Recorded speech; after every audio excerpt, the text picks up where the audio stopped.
ఓం మహాగణపతే నమః. నవంబర్ మాసంలో ద్వాదశ రాశుల వారికి రాశి ఫలితాలు ఏ విధంగా ఉన్నాయో చూద్దాము. ముందుగా ఈ నవంబర్ మాసంలో ఉన్నటువంటి గ్రహస్థితిని ఒకసారి మనం గమనించినట్టయితే ఈ మాసంలో ముఖ్యంగా మనకి గురువు కర్కటక రాశిలో సంచారం చేస్తున్నాడు. అదేవిధంగా శని మీనరాశిలోను, రాహు మనకి కుంభరాశిలోను, అదేవిధంగా కేతువు సింహరాశిలో సంచారం చేస్తున్నాడు. ఇవి దీర్ఘకాలికంగా సంచారం చేసేటటువంటి గ్రహాలు. ఇక ఈ మాసంలో ముఖ్యమైనటువంటి గ్రహ మార్పును కనుక మనం చూసినట్టయితే ఈ మాసంలో శుక్రుడు ముఖ్యంగా తులారాశిలో సంచారం చేస్తున్నాడు. ఈ మాసం మొత్తము దాదాపుగా శుక్రుడు ఈ రాశిలోనే సంచారం చేస్తాడు. ఇక రవిని కనుక చూసుకున్నట్టయితే రవి కూడా తులారాశిలో సంచారము, అదేవిధంగా వృశ్చిక రాశిలో సంచారం చేస్తున్నాడు. దాదాపుగా ఈ మాసం మధ్య భాగంలో రవి తులారాశి నుంచి వృశ్చిక రాశిలోకి సంచారం అనేది ఉంటుంది. ఇక చూసినట్టయితే కుజుడు దాదాపుగా ఈ మాసం మొత్తము వృశ్చిక రాశిలోనే కుజుని యొక్క సంచారం అనేది ఉంటుంది. ఇక బుధుని యొక్క సంచారము మనకి వృశ్చిక రాశిలో ఉంటుంది. అదేవిధంగా దాదాపుగా చివరి వారంలో మనకు తులారాశిలోకి బుధుని యొక్క సంచారం ఉంటుంది. బుధుడు ఈ మాసంలో వక్రీ కూడా అవుతున్నాడు. ఇది స్థూలంగా ఈ మాసంలో ఉన్నటువంటి గ్రహస్థితి. ఈ గ్రహస్థితిని ఆధారంగా చేసుకొని ద్వాదశ రాశుల వారికి ఎలాంటి ఫలితాలు ఈ మాసంలో కలుగుతున్నాయో చూద్దాము. మేషరాశి వారికి నవంబర్ మాసంలో ఉన్నటువంటి ఫలితాలు మనం ఒకసారి చూసినట్టయితే ముఖ్యంగా ఈ రాశి వారికి రవి 7వ స్థానంలోను 8వ స్థానంలోను సంచారం చేస్తున్నాడు. అదేవిధంగా కుజుడు 8వ స్థానంలో సంచారం చేస్తున్నాడు. శుక్రుడు 7వ స్థానంలోను, బుధుడు 8వ స్థానంలోను, అదేవిధంగా 7వ స్థానంలోను సంచారము. గురువు 4వ స్థానంలోను, శని 12వ స్థానంలోను, రాహు 11, కేతు 5వ స్థానంలో సంచారం చేస్తున్నాడు.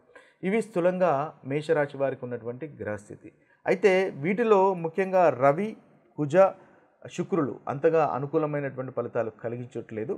ఈ మాసంలో మేషరాశి వారికి బుధుడు మనకు ఈ వారం చివరి వరకు చాలా చక్కటి ఫలితాలు మనకు కలగజేస్తున్నాడు. అదేవిధంగా రాహువు కూడా లాభస్థానంలో సంచారం చేస్తున్నాడు. కాబట్టి ఈ మేషరాశి వారికి ఈ 2 గ్రహాలు ఉత్తమమైనటువంటి ఫలితాలు మనకు కలగజేస్తున్నాయి.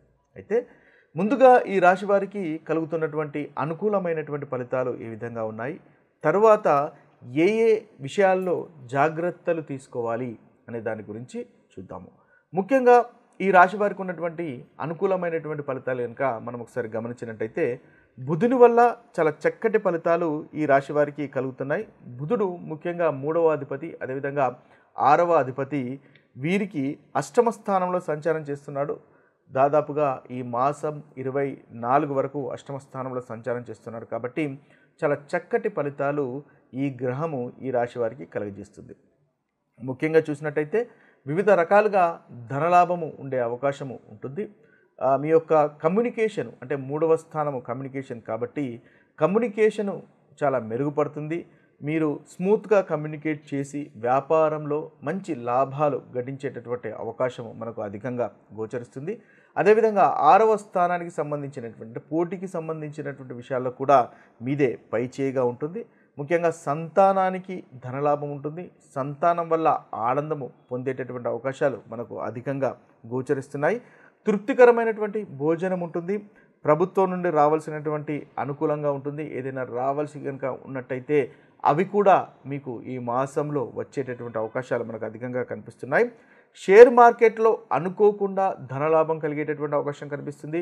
ముఖ్యంగా బుధుడు మనకు అమ్మటము కొనడానికి ప్రాతినిధ్యం వహిస్తాడు. కాబట్టి షేర్ మార్కెట్ అమ్మడము కొనడము సంబంధించినటువంటి విషయం కాబట్టి 8వ స్థానంలో బుధుని యొక్క సంచారము కనిపిస్తుంది. అనుకోకుండా షేర్ మార్కెట్లో కూడా ధనలాభము ఉండేటటువంటి అవకాశాలు మనకు అధికంగా కనిపిస్తుంది. ముఖ్యంగా వారం చివరి భాగం వరకు అంటే దాదాపు 24వ తేదీ వరకు ఆరోగ్యం కూడా మెరుగుపడుతుంది. 6వ స్థానంలో బుధుడు 6వ అధిపతి ముఖ్యంగా మనకు 8వ స్థానంలో ఉన్నాడు. కాబట్టి 6వ స్థానము మనము ఆరోగ్యానికి, శత్రువుకి, రుణాలకు సంబంధించినటువంటి స్థానంగా మనం చెప్తాము. కాబట్టి ఆ విషయాల్లో మీకు చాలా అనుకూలంగా ఉంటుంది అని మనం చెప్పవచ్చు. ఏదైనా మీరు లోన్ వ్యవహారాలు కనుక చూస్తున్నట్టయితే ఆ లోన్ వ్యవహారాలు కూడా ముందుకు వెళ్ళేటటువంటి అవకాశాలు మనకు అధికంగా కనిపిస్తున్నాయి. ముఖ్యంగా చూసినట్టయితే ఇన్వెస్ట్మెంట్స్ వల్ల కూడా లాభాలు ఉంటాయి. సోదరీమణులతో సంతోషంగా గడిపేటటువంటి అవకాశాలు మనకు అధికంగా కనిపిస్తున్నాయి. వారితో సఖ్యతగా మెలిగేటటువంటి అవకాశాలు కనిపిస్తున్నాయి.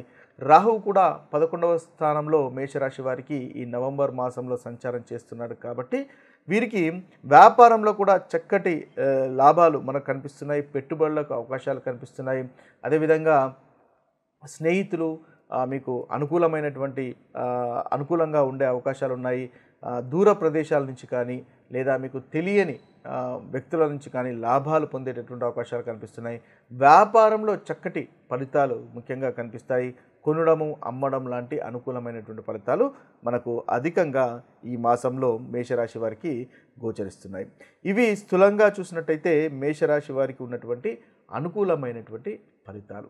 ఇక ప్రతికూలమైనటువంటి ఫలితాలు కనుక మేషరాశి వారికి ఒకసారి మనం గమనించినట్టయితే ఈ మేషరాశి వారికి ముఖ్యంగా రవి మనకు సప్తమ స్థానంలోను అంటే మొదటి భాగంలో సప్తమ స్థానంలోను తర్వాత దాదాపుగా మాసము 2వ భాగం అంటే 16వ తేదీ తర్వాత నుంచి అష్టమ స్థానంలో సంచారం చేస్తున్నాడు. కాబట్టి వీరికి వివాహ ప్రయత్నాలు కాస్త ఆలస్యము అయ్యేటటువంటి అవకాశాలు మనకు కనిపిస్తున్నాయి. కాబట్టి ఆ విషయంలో కాస్త జాగ్రత్తగా ఉండాలి. రవికి సంబంధించినటువంటి పరిహారాలు అనేది చేసుకోవడం వల్ల చక్కటి ఫలితాలు కలుగుతాయి. నెగటివ్ థింకింగ్ అనేది కాస్త పెరిగే అవకాశాలు కనిపిస్తున్నాయి. కాబట్టి నెగటివ్ థింకింగ్ అనేది మనము కాస్త తగ్గించుకోవడం మంచిది. రవి సప్తమ స్థానంలో సంచారం చేస్తున్నప్పుడు మీ యొక్క లగ్నం పైన దృష్టి ఉంటుంది కాబట్టి మీరు ఈగోయిస్టిక్గా మారేటటువంటి అవకాశాలు ఉంటాయి. అంటే ఏదైతే మనకు మీ దాంపత్య జీవితంలో కానీ లేదా వ్యాపారానికి సంబంధించినటువంటి విషయాల్లో కానీ మీ యొక్క ఈగో వల్ల చిన్న సమస్యలు వచ్చే అవకాశాలు కనిపిస్తున్నాయి. కాబట్టి సంయమనం పాటించండి, ఈగోకు వెళ్ళకండి. తద్వారా చక్కటి ఫలితాలు మీరు పొందగలుగుతారు. అనవసరమైనటువంటి ప్రయాణాలు వల్ల కూడా ఇబ్బందులు కలుగుతున్నాయి. ఆ ప్రయాణాలు కూడా ప్లానింగ్ అనేది చేసుకోవడం వల్ల మంచి ఫలితాలు అనేవి మీకు కలుగుతాయి. అదేవిధంగా ఈ మార్స్ అంటే కుజుడు కూడా మీకు అంతగా అనుకూలంగా లేడు. కాబట్టి పనుల్లో చిన్న ఆటంకాలు కలిగేటటువంటి అవకాశాలు మనకు కనిపిస్తున్నాయి. జాప్యము కలిగేటటువంటి అవకాశాలు మనకు కనిపిస్తున్నాయి. కాబట్టి ఆ విషయంలో కాస్త ప్లానింగ్ చేసుకోండి. ఆ ఎక్స్పెక్టేషన్ అనేది తగ్గించుకోండి. తద్వారా చక్కటి ఫలితాలు మీరు పొందగలుగుతారు. ముఖ్యంగా ఈ కుజుని వల్ల శుక్రుడు కూడా మీకు సప్తమ స్థానంలో సంచారం చేస్తున్నాడు. కాబట్టి శుక్రుడు సప్తమ స్థానంలో అంతగా అనుకూలంగా లేడు. కాబట్టి భార్య భర్తల మధ్య చిన్న మిస్అండర్స్టాండింగ్స్ వచ్చేటటువంటి అవకాశాలు మనకు కనిపిస్తున్నాయి. అయితే శుక్రుడు చాలా బలంగా ఉన్నాడు కాబట్టి ధనానికి సంబంధించినటువంటి విషయాల్లో ఇలాంటి ఇబ్బంది ఉండదు. కానీ శుక్రుడు స్వతహాగా సప్తమ స్థానంలో మీకు సంచారం చేస్తున్నాడు. అయితే కాస్త గోచార రీత్యా సప్తమ స్థానంలో చిన్న సమస్యలు అపార్థాలు వచ్చేటటువంటి అవకాశాలు ఉంటాయి. కాబట్టి వాటిని అవాయిడ్ చేసే ప్రయత్నం చేయండి. తద్వారా మేషరాశి వారికి ఈ నవంబర్ మాసంలో చాలా అనుకూలంగా ఉంటుంది. ఓవరాల్గా చూసినట్టయితే వీరికి బుధుని వల్ల అదేవిధంగా రాహు వల్ల చక్కటి ఫలితాలే నవంబర్ మాసంలో మనకు కనిపిస్తున్నాయి. వ్యాపారానికి సంబంధించినటువంటి విషయాల్లో, ధనానికి సంబంధించినటువంటి విషయాల్లో చాలా అనుకూలంగా ఉంది అని చెప్పవచ్చు. కమ్యూనికేషను అదేవిధంగా ఆరోగ్యం కూడా చక్కగా ఉంటుంది ఈ నవంబర్ మాసంలో అని మనం చెప్పవచ్చు. నవంబర్ మాసంలో మేషరాశి వారి యొక్క పరిహారాలు కనుక మనం ఒకసారి గమనించినట్టయితే ముఖ్యంగా మేషరాశి వారికి ఈ మాసంలో రవి సప్తమ స్థానంలోనూ అదేవిధంగా అష్టమ స్థానంలో ఉన్నాడు. కాస్త ఇబ్బందికరంగా ఉంది. అదేవిధంగా కుజుడు కూడా అష్టమ స్థానంలో సంచారం చేస్తున్నాడు. కాబట్టి ఈ రాశి వారికి ఈ గ్రహాల యొక్క సంచారం అనుకూలంగా లేదు. కాబట్టి ముఖ్యంగా వీరు సూర్యునికి సంబంధించినటువంటి సూర్య మంత్రాన్ని కనుక ప్రతిరోజు 108 సార్లు పఠించినట్టయితే చక్కటి ఫలితాలు ఈ రాశి వారికి కలుగుతాయి. ముఖ్యంగా ఓం హ్రాం హ్రీం హ్రౌం సూర్యాయ నమః అనేటటువంటి మంత్రాన్ని 108 సార్లు కనుక పఠించినట్టయితే మేషరాశి వారికి ఈ నవంబర్ మాసంలో అనుకూలంగా ఉంటుంది. అదేవిధంగా రవివారం అంటే సండే ఆదివారం రోజు ముఖ్యంగా మీరు ఉపవాసం కనుక చేసినట్టయితే చక్కటి ఫలితాలు కలుగుతాయి. గోధుమలకు సంబంధించింది అదేవిధంగా బెల్లంతో చేసినటువంటి ఆహారం స్వీకరించినట్టయితే మీకు ఈ మేషరాశి వారికి ఉన్నటువంటి ప్రతికూలమైనటువంటి ఫలితాలు ఈ మాసంలో తొలగిపోతాయి. ముఖ్యంగా ఆదిత్య హృదయాన్ని పఠించండి. ప్రతి ఆదివారము ఆదిత్య హృదయాన్ని పఠించండి. తద్వారా మేషరాశి వారికి నవంబర్ మాసంలో అనుకూలమైనటువంటి ఫలితాలు కలుగుతాయి.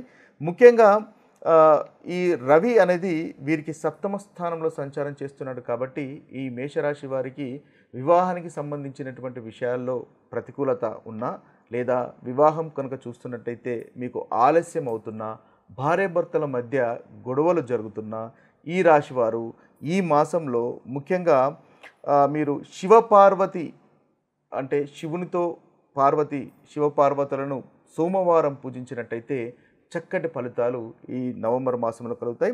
ముఖ్యంగా పాలు అదేవిధంగా పాలతో అభిషేకం చేసినట్టయితే వీరికి మంచి పరిహారంగా చెప్పవచ్చు. అదేవిధంగా శుక్రవారం కూడా మీరు